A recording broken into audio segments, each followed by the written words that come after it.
Site-014 was gone. No more than crumbling, cooked concrete on the surface, and a mere reminder of the site what once was.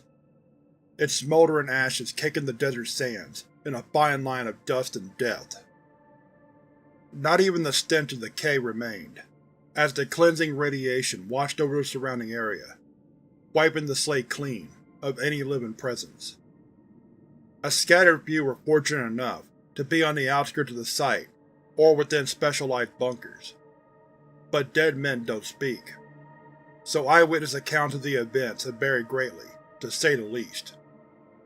Stories of some woman as a living reactor, of aggressive lizards who should remain frozen as they are, and of lonely AIs doing anything for attention. None of these stories are as horrifying as the ugly truth I witnessed way back when. I was a night shift janitor for most of my adulthood, and I was like any other at Site-014, cleaning floors, wiping up some poor soul's blood, that sort of thing. I had been cleaning near the entrance of Site-014, or what's now referred to as RPC 794, on the lower 5th floor. But at the time, no such properties existed, and it was like any other door. If I remember correctly, I was getting ready to take my lunch break for the morning, when my vision had begun to obscure, and before I knew it, I was somewhere familiar, but different entirely. When I awoke, I hadn't even noticed I had passed out. I simply thought that I must have tripped suddenly. That changed quickly, however, as I observed my new surroundings. The paint that covered the halls had seemed to have aged rapidly, changing from that of an ivory white to a putrid yellow, like that of aged paper. Of course, I was understandably confused, but I got up, and proceeded to observe the decrepit halls of my mystery location. After wandering for roughly an hour, I had discerned that I was still within Site-014, but some strange perversion of its structure and layout. With stairways that led to nowhere, janitor closets that stretched the size of a football field, and other bizarre phenomena. I had surmised that a containment breach had occurred, but to what extent or damage I did not know, considering I could not find nor contact any personnel within the facility. But at the time my bodily functions took priority, and I needed to use the nearby bathroom. As I entered the men's restroom, I carefully observed my surroundings. As far as I could perceive at the time, the bathroom had remained unchanged to the one I used only a few hours before the incident. Believing it to be safe for the time being, I opened up the nearest stall, but to my utter shock, a small cloud was floating above the toilet, and the sudden movement of air propelled the cloud towards me. I instinctively bolted from the bathroom and out the door, but for reasons unknown, the cloud had followed suit, leaving a trail of quickly evaporating molten metal in its wake. The cloud itself was fortunately slow, and I was able to avoid its molten punishment by hiding in a broom closet until it passed by. When I returned to the bathroom, the toilet it was once over was in ruin, but the rest of the stalls were fine, and I proceeded to do my business there.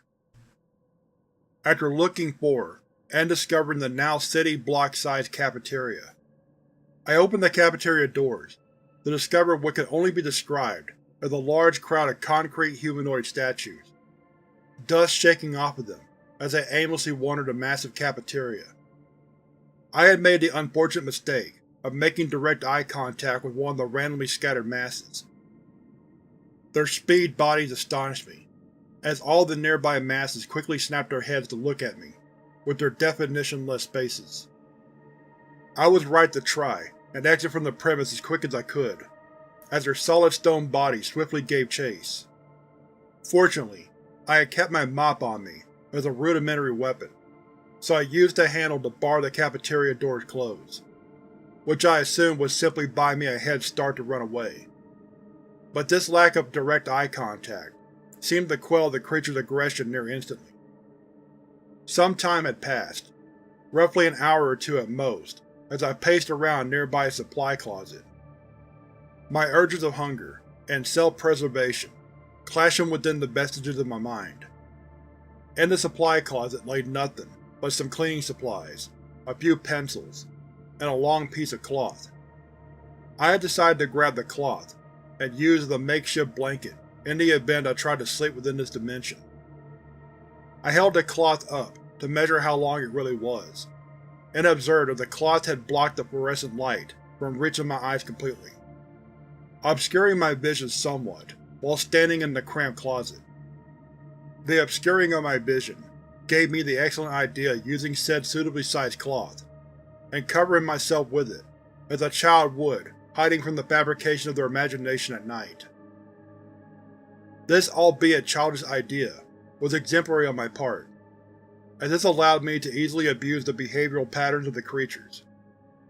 They may be fast, but are easily fooled. As such, I made my way across the vast expansive field of lunch tables, and reached the food storage at the back of the cafeteria, with some close calls along the way.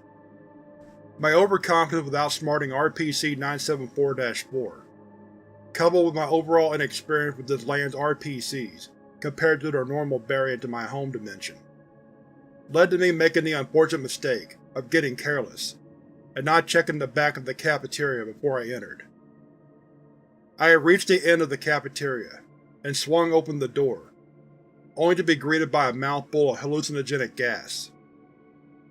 This was my first encounter of what is now referred to as RPC 974-5, or how I refer to them as the human whacking weed. I quickly stepped back, coughing and sputtering, as the gas made its way through the cloth I was covered up in.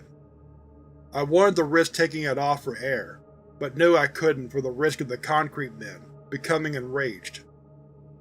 The chemical concoction released by the plant was chalky, bitter, with a sickly sweet aftertaste, akin to raw honeycomb. Just one breath of the substance burned my lungs, as if the gas itself had an iron-like grasp against them. And to punish me for my lax insecurity, it just so happened to put my mind into a stupor, sending my subconscious into the deepest, darkest crevices of my mind, like a young boy being forcibly thrown into the deep end. Whatever this place's true purpose is, I do not know, but its hospitality policy seems to be a baptism by fire. I don't remember much of my childhood. As far as I can remember, I never really had one. As a result, I do not know if the gas has given me false memories, or if my mind simply wished they were false. I remember my grandparents being a part of the Authority, and as such, I was able to go to a normal school and such, but heavily monitored. I remember my grandparents being a part of the Authority, and as such, I was able to go to a normal school and such, but heavily monitored. I always knew to join the Authority would be an inevitability, but I metaphorically kicked and dragged at any opportunity to live a normal life. Or at least, what I had believed to be normal. I wandered aimlessly while under the effects of the gas. Hallways, that once was the humble Site-014, would appear as massive playgrounds for brief instances, only to just as briefly swap to the ground, looking like a massive operating table. I remember being operated on a lot in my early years, no older than 10. Where or when, I do not know. I only remember the sensation of cold steel pressing upon my back, and of the unforgiving chemicals being pumped into my body in an attempt to keep me under during the operation. Is that what that place had done to me? Attempt to keep me under? In what way did it want me? Was I shown that memory on purpose? Or perhaps it was mere circumstance? If there's one truth to working with the Authority, it's that the only answers are more questions. This same truth applies to 794. I do not know what my body did while under the effects of the gas, only that I remember wandering aimlessly, akin to the concrete men who had previously encountered. Is that how they came to be? As far as I knew at the time, all the members of Site-014 had either perished or became these concrete abominations, and even now, I still cannot confirm or deny that. What if others were spared from nuclear cleansing as I had? And those that survived were only spared so that they may soon be killed and morphed into the sedimentary beast, that now known as RPC 794-4? I awoke with a splitting headache, in a similar fashion to how I had first awoken, within the RPC. My location was still within 794's depths, but somewhere I had not previously explored. The gas had ravaged my lungs, leaving me temporarily unable to take more than quick breaths. I also noticed that I had lost a cloth I used to hide from the concrete mist when I saw the cloth only a few meters away. I began to walk towards the cloth to retrieve it, but something was off. Out of the corner of my vision, I believed I saw the walls themselves ripple like water. When I turned to face the wall, nothing was out of the ordinary. However, when I turned back around, the cloth was gone. I had begun to go and retrieve it from down the hall, but as soon as I took a step forward, every fiber of my being told me to stop in my tracks. I do not know if my mind had conjured up some non-existent specter, or if the gas from before still lingered. But I swear, I had felt a presence staring at me from where the hallway curved, at the end. I never took the opportunity to take a closer look, as I feared some unspeakable horror lay beyond the corner of my vision. Some incorporeal phantom, watching my every move within its labyrinth of perpetual hallways and deadly inhabitants. I do not know approximately how long I had remained within the confines of 794's dimension. In one moment, it would only feel a day's length, and in the very next moment, I would feel as if I had spent months of my life within RPC 794. I had taken temporary reprieve for myself within what used to be a containment chamber. Even now I find this ironic, that the only place that felt safe enough to rest was the very place the staff would use to house what was the most unsafe. Most normal activities, such as eating, sleeping, etc., were complicated by my surroundings. As a result, my stomach would shiver up, as if I had not eaten in a week, but feel completely full the next minute after. The food I could find was pre-packaged, and was what Site-014 had at the time. Within my makeshift shelter, I had written down several notes, based on what I had encountered, which had helped to keep track of most of the anomalies found within RPC 794's official documentation. How long I had been within my makeshift shelter had felt like only 5 minutes, but as I was sitting down and resting, my facial hair began to rapidly grow, far beyond that of its normal speed. I realized that some sort of distortion effect was occurring, and I attempted to escape the chamber I rested in. When reaching the exit door and opening it, the stairway I had used to enter the containment chamber seemed to ebb and flow, like moving water.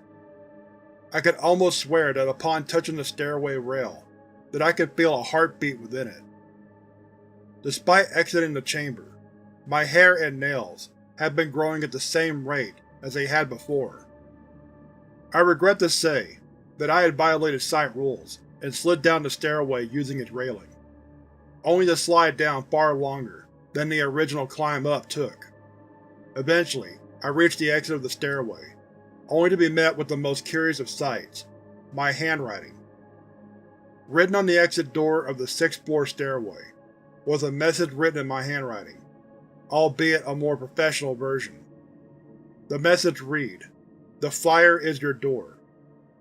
To this day, when I scrawl this message, or even if I did at all, remains unknown to myself. Only that it let me remember a crucial detail about Site-014. As a janitor, I did not know the approximate location of it, but I knew from word of mouth that a nuclear failsafe existed within the bowels of Site-014, and that detonation of said failsafe would wipe the creature within the site from existence, or damn well should. Stealing my courage, I found the nearest staircase that led downward and began my descent. Oddly enough, I encountered very little resistance from the anomalies within 794. Almost, as if it wanted me to reach its lower chambers. At this point, my facial hair and fingernails had ceased their rapid, uncontrolled growth. But it did not faze me at the moment, as I simply trudged on toward my destination. Surprisingly enough, locating the fail-safe room was not difficult. Even within RPC 794, the fail-safe mechanism had been significantly altered. Within the normal Site-014, the fail-safe had been activated by two separate switches, both of which had to be activated by the Site Director. This fail-safe, however, was different. The fail-safe was a single keycard slot and a shielded button that would only be opened with the Site Director's office keycard. Fortunately for me, and unfortunately for him, the Site Director's corpse was located within said office, his neck having been cut through, dried blood kicking his lips, and the stench of decay permeating the room before me. The Site Director's keycard was fortunately located around his lanyard. I never knew the Site Director that well, despite the numerous years I worked as janitorial staff at Site-014. Someone as high-ranking as he rarely ever communicates to me more than commands, and the occasional thank you. He seemed like a decent fellow, but I never really knew him that well, even when he was still an accountant, and I would make small talk while I was picking up paychecks. I don't mourn his death, but I did not wish it upon him either. The most unnerving part of reaching the failsafe, however, was not the lack of hostile creatures on the way there, nor the corpse lying in the room, but a second, familiarly written message. Said message was scrawled next to the wall, adjacent to the Site Director's corpse, in the same familiar handwriting. It read, "This tomb is not yours, but you are not the only one who occupies it. You will free more than just yourself," right above the failsafe switch. Stealing my courage, and accepting the worst, I clutched the keycard from the previous director's corpse, and inserted it into the simple keycard switch. The protective layering popped away from the button, and I pushed the button before I could second-guess my actions and brace for impact. 5 seconds, 10, and nothing. I slowly closed my eyes to see that nothing had changed.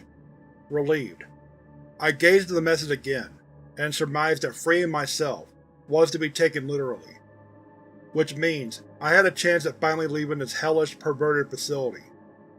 As soon as I turned around, however, I met the gaze of a concrete man, whose featureless exterior stared me down from right outside the office. It lunged for my throat with astonishing speed. I narrowly moved out of the way of its grasp, its hand mere inches from my neck. I retaliated by hopping over the Site Director's desk and brandishing his stainless steel chair.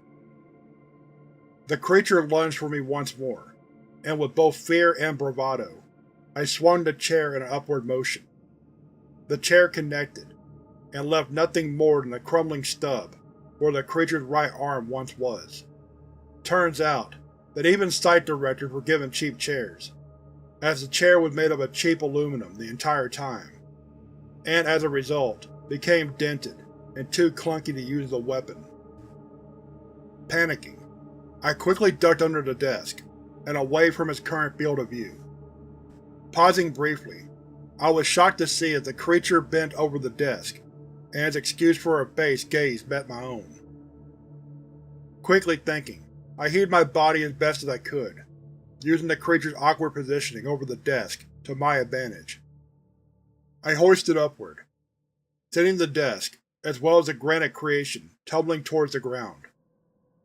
With the creature successfully incapacitated, I quickly pocketed the Site Director keycard and made my way to the surface, or at least tried to. Whatever the anomalous factor that kept changing the layout of the structure was, did not want me to leave. As I ran out of the office, the hallway itself began to distort and warp, at first expanding to as if I was running in place, then quickly snapping back to normal size, which threw my balance off. The hallway then began to violently twist and turn, rapidly changing the position of both the ceiling and floor.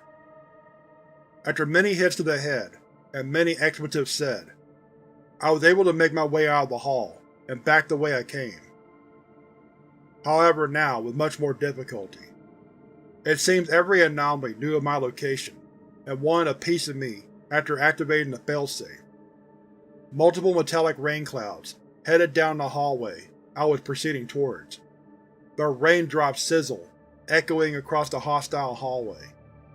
I took an adjacent stairway, and right in the nick of time, as the hallway now behind me began to take on a previously unseen, semi-liquid consistency. As I made my way up the stairs, right before reaching the door, the stairs themselves suddenly became incredibly smooth and frictionless, resulting in me smacking onto the concrete and hanging onto the guardrail for dear life. I quickly gained my bearings, however, as I had begun to feel the same murderous presence as I had before from the bottom of the staircase. Using the railing of the makeshift ladder, I climbed the short distance to what was the 6th floor. Salvation was in sight. Or at least, another concrete man was, as it lunged at me as soon as I opened up the door. I had no time to react, and as such, it swiftly grabbed by the neck and began to crush it with astonishing force. With the wind effectively knocked out of me, the creature lifted me off the ground, and nearly dropped me from the top of the staircase and to the multiple floor drops down below. Using the strength I had, I delivered a swift kick to the creature's leg. It buckled, but barely budged, as it was made of sterner stuff than mere human flesh and tissue. I had believed this was to be the end of me. I knew I would not die, as if I was dropped down the stairs, but knew that whatever was waiting for me down the staircase had such a menacing presence. I could practically feel its murderous intent wafting through the air, as it stared at me from an unknown location. If there even was a form at all, or even eyes to stare at me with. As I was beginning to black out, to my sheer luck, an explosion was heard, and the resulting shockwave from the explosion took the concrete creature just enough off that it slightly loosened its grip. The lessening in grip allowed me to get one good breath in, which was all my adrenaline-addled mind needed to break free while it was distracted. I quickly faced its back and pushed with my full body weight against the brutish, basalt-based body and heaved, the force of which was just enough to send it careening over the railing, instead of myself. Oddly enough, I do not ever remember hearing it crash against the bottom of the staircase, mostly because I hadn't wasted time in sticking around.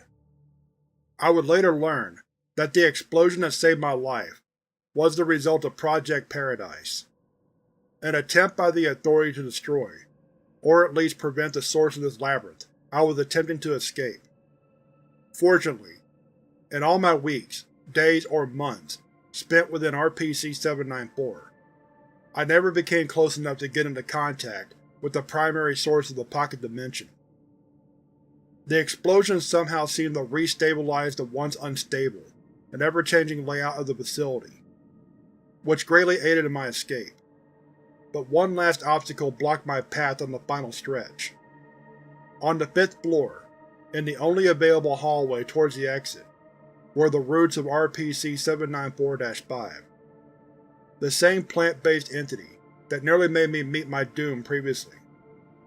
Fortunately, no gas seemed to be in production, and the roots themselves were covered in recent scorch marks. The leaves of the plant, however, remained untouched and razor-sharp. Gazing past the plant, and down the rest of the hallway, I noticed a familiar-looking door. The same door, in fact, that I had been cleaning near before I was transported to this corrupted landscape.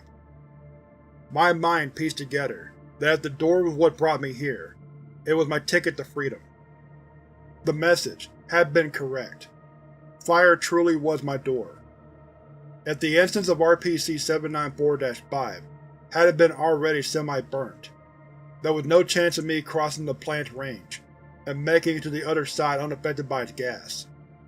The same gas that had, and would have again forced me to make my intoxicated mind force itself to the lower depths of the now even more hostile facility. Preparing a sprinter's pose, I prepared myself to run and jump over the charred plants before their leaves could cause me fatal damage. I propelled myself as fast as I could, hurtling over the cooked roots and hazardous leaves. I was both fortunate and unfortunate, as I had endured multiple severe cuts near my lower back, thighs, and one across my left arm, all of which tore through my clothing, as if it were non-existent. With my final challenge defeated, I slowly, but gladly opened up the heavy metallic exit door to RPC-794. I was immediately met with several gun barrels aimed directly at my chest, courtesy of MST Golf 1. I was quickly detained and brought through the proper channels to ensure I was not an anomalous entity, or that I was a threat in any sort of way. After multiple days of recovery in the nearest medical facility, I was briefed of what caused RPC-794 to manifest, and the true fate of Site-014. No more remained of the old site than a crater-sized reminder of what once was, its smoldering ruins scattered about between the desert sands. But the Authority remained unfazed, and most would see as a devastating loss. The Authority simply saw a chance to rebuild and learn from their previous shortcomings. Site-014 was gone. That much remained true. But from its ashes rose a site far greater than any of its previous predecessors, its smoldering ruins remaining as a memorial for the dearly departed. I was personally brought into several meetings, where of which numerous important decisions have been decided. Amnesticization was considered for me, of course, but whoever had the final say on the matter recognized the many hardships I had gone through and decided it would be better suit the Authority's interest that I remain with my memories, with the condition that I am to be promoted from janitor to senior researcher of RPC-794. Which was fortunate, since I retained my memories, but unfortunate that to do so I had to study what I considered my own personal hell for what to me felt like months, but according to the Authority was no longer than a week. Reports showed at the door that was both the entrance and exit of RPC-794 had been one of the few structures to remain after the detonation, but its anomalous properties had not been fully realized until I activated the bazaar, unique to its self-failsafe, that was deep within the site. It is my hypothesis that activating said failsafe was what began RPC-794's the mass, rapid expansion of RPC-794-7, but would also allow the aforementioned door to work as both an entrance and exit. Project Paradise was deemed successful by the Authority, as their mission successfully halted the progress of RPC-794-7's growth, even now, a month later. Even so, I occasionally feel the same, extreme murderous presence that I had while within RPC-794-1. I, to this day, still do not fully know what this presence is. A trick made up by my mentally scarred mind? An uncontained RPC? Mere anxiety? I do not fully know for sure which, but it seems the Authority tends to lead towards the first suggestion, as they have not included the mention of said presence within official documentation of RPC-794. My name is Dr. Daniel Cullum, although most childishly refer to me as Dr. Cuts. I am the senior researcher of RPC-794, and no matter how many falls humanity has, what defines who we are as people is how we get back up, if at all. The darkest of nights are always accompanied by the brightest of mornings, but after my experience with RPC-794, I know I can simply shrug off any dark nights the world decides to throw at me, as I know the Authority has. Their true intentions might not always be known by me. They may remain in the shadows on purpose, and they definitely walk a fine line of moral ambiguity. But if one thing is assured, it is that as long as those that wish to threaten humanity exist, the Authority will be there to research, protect, and contain.